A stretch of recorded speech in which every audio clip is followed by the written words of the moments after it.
This week on Adventure Cities, we're in Alice Springs, Australia. On first impression, Alice Springs might seem like a sleepy desert town, adrift in the middle of Australia's red centre.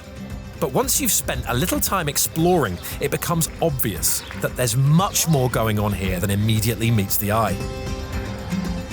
Alice, all the locals are on first-name terms with the town, is home to an impressive selection of museums and art galleries, particularly focused on Aboriginal history and culture. Add some lively nightlife and a blossoming restaurant scene and you have an intriguing destination, spiritually and literally more than 1,000 miles from the suburbs and skyscrapers of Melbourne and Sydney. Above all, Alice is famed for being the gateway to the Outback and some of the most dramatic landscapes in Australia. This is the town on the edge of the bush where countless adventures begin. One of the quirkiest and most popular outdoor experiences available in Alice is an overnight trip with the multi-award-winning Art Tours of Australia, founded by adventurous British artist Anna Dakin. I started Art Tours of Australia because I wanted to share the kinds of experiences that I've had in remote places while making art. Anna took me out to a remote campsite not far from Alice Springs, but it felt like we were right out in the wild. We set up camp next to the Finke River, one of the oldest waterways on the planet, and the perfect place to cool down from the sultry heat of the Simpson Desert. As the sun began to set, Anna opened her Outback kitchen, magicking up a gourmet dinner in minutes. Food always tastes better when you're camping, and this was no exception. Then, of course, there was the art. Anna teaches her classes with a twist, and that twist is that the painting takes place at night. Painting at night is a very unusual experience because your eyes see the environment in a different kind of a way. When you paint at night, colour kind of is removed from the picture and you're purely using tone. So your eyes have to tune into the darkness and you see the environment in a very different kind of a way. This looks brown. Yeah, it is brown. Oh. So there's only one problem with this operation, and that is that I can't see anything. Technique number one. As we started painting, the sky kept surprising us by lighting up. 2, 3. Now, to you, that might just look like a few blobs on a page, but to someone else, this could be art. And like Anna said, with art, there's no wrong way. Except maybe this way. One of the great joys of the Outback is the sensational hiking all around you. But first, Anna had another bright idea. So before we tackle some of the technical stuff on 2 feet, Anna's going to give me a little taster on 4 wheels. Let's do it!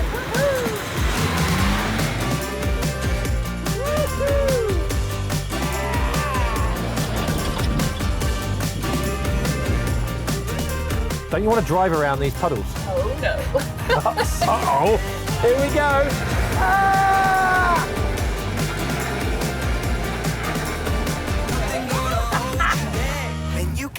Yeah!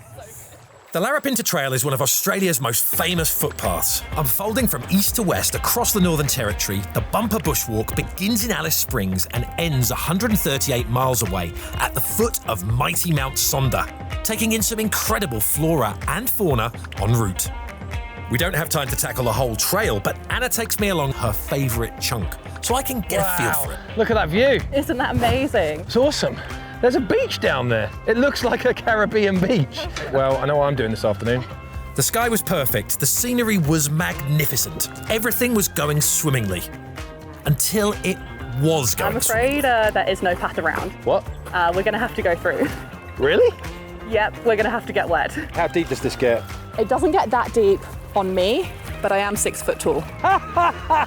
Wow! In the end, forging the river wasn't that bad. Even if I am 1.5 inches shorter than Anna.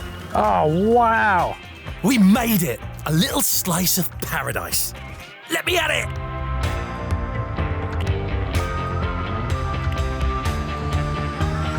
After an action-packed day of hiking, swimming and off-roading around the Outback, there was no better place to be than back at camp, swapping stories and popping sausages around the roaring fire before a blissful night's sleep under the stars. Alice Springs was founded in 1872, a crucial outpost in Australia's overland telegraph line, which then evolved into an important supply town. But it's not just people who sometimes need support out here in the middle of the bush. Alice is also home to Australia's only baby kangaroo sanctuary, run by local Chris Barnes, or Brolga to his friends. The idea of this place here is we rescue the kangaroo, the orphans, from roadkill. It's mother killed by traffic during the night. Little baby often survives in her pouch. They love him. They come up to him, they want attention, they want milk, they want cuddles. This one is Soapy, his name is. Hello, Soapy. Soapy, you are now a kangaroo mum, mate. Oh, I'm very pleased with that. I'm proud to be a kangaroo You're mum. carrying a baby and you're feeding a baby. Brolga returns 99% of the orphan kangaroos to the bush when they're 14 months old and able to fend for themselves. The other 1%, who've become too attached to humans to survive in the wild, pursue a happy life here in this vast nature reserve. The sanctuary has grown over the last 15 years from one man's dream into the most popular tourist destination in Alice Springs, with the biggest attraction being the opportunity to feed, carry and care for the baby kangaroos alongside Brolga at sunset every day. The government of the Northern Territory has invested millions of dollars into a series of mountain biking trails all around Alice Springs. The best way to get there is in a helicopter. I think the helicopter brings in an element of excitement with your drop-off especially. Heli biking is one of those glorious activities that's definitely a win-win. You get a fun ride up in a helicopter and then you get a fun ride down pristine trails without any of the hard legwork involved in getting there in the first place. The new trail system around Alice Springs is a really big deal. There's something for every standard here, from complete novice to gnarly expert. Thankfully, Darren took me down one of the former trails as we raced back towards Alice Springs for a well-earned dinner.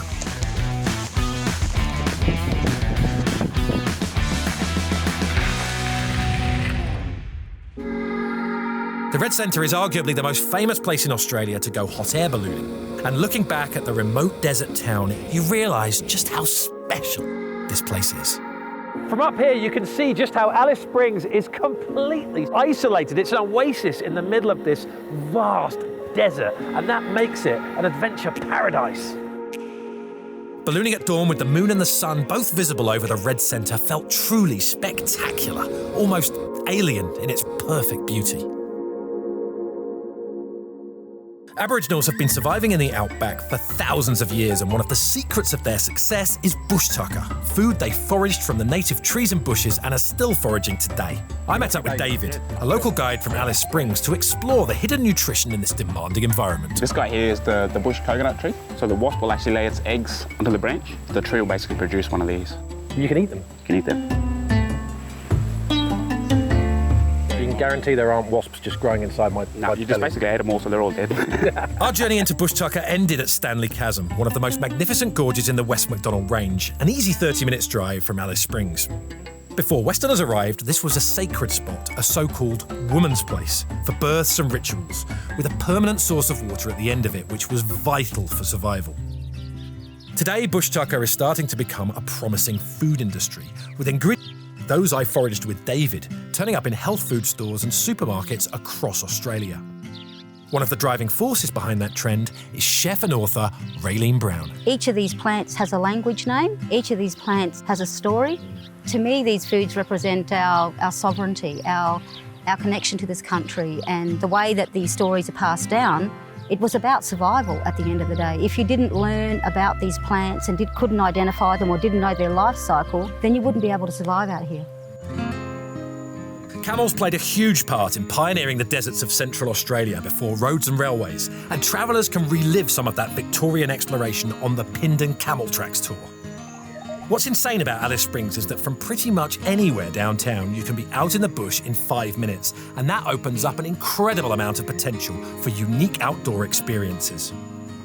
If you're looking for a real, raw, rugged taste of the Australian outback, then Alice Springs, this unexpected gem sitting at the heart of the untamed Red Centre, is the place for you.